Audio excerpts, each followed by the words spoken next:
Root exalt, just a bit of a follow-up on the 101 gardening pest control.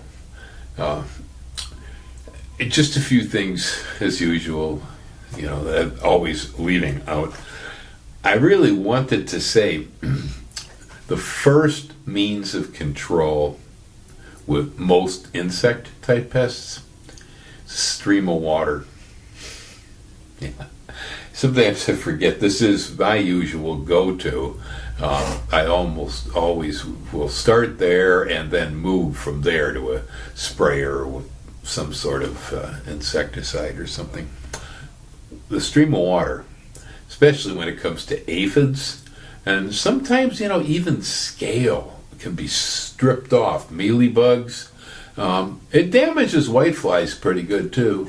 Now, you don't want to tear the leaves off your plants, but depending on what the plant is and how you do it, I have problems with whitefly on peppers here. I like to grow peppers in fairly small containers. Then I can take them and turn them over on their sides because the whiteflies are all underneath. I can hit them with water and actually wash the plant. Wash the plant once every week or so to keep it so that they don't build up and become monstrous. So a stream of water, all right. And there are also all sorts of home remedies. And I didn't want to touch onto that. I stuck to the standard stuff, all right. Keep it simple, stupid, what they say. KISS. And so I did. Stuck to the standard stuff. But we used to use instant potato buds with Portland cement as rat bait in Wisconsin. It worked quite well. You put out lots and lots of water for the rats because when they eat the stuff, the potato buds, they love them. And they'll gobble them up, and the Portland cement goes in with it, but the things are dehydrated, and so it makes them thirsty, and so they start to drink. Well, then the buds swell up inside the rats, and the cement sets up, and well, you can imagine. What a mess. Anyway, of course, you don't want your dog getting into a pan of that either, or the chickens, etc., etc., etc. So just because it's a home remedy and it sounds pretty safe, it's actually pretty dangerous. Really, think about it. Well, anyhow, so I left out all the home remedies. I am a serious grower, always have been. All right. As I said, I don't plant for the wildlife. I have planted crops for wildlife, but those were crops for wildlife, not crops for me. When I'm planting my crops, I'm serious about it.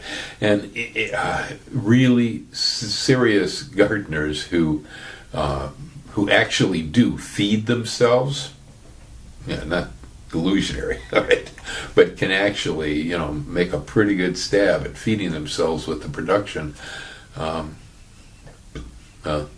sure most of you don't have a lot of room for things like stray chickens, hogs that run through your gardens, and such and such and such. Yeah, pest control gets to be pretty important. No matter how your heart is. Well, then the final here on this extension of pest control that I didn't quite understand. I'm still trying to figure this out, and that is that on the previous video I had gone ahead and I had taken the sound gecko and I viewed the camera.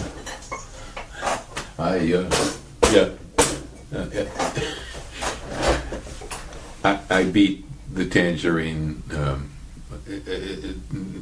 Pterosaurus with a stuffed gecko, and nobody said a word.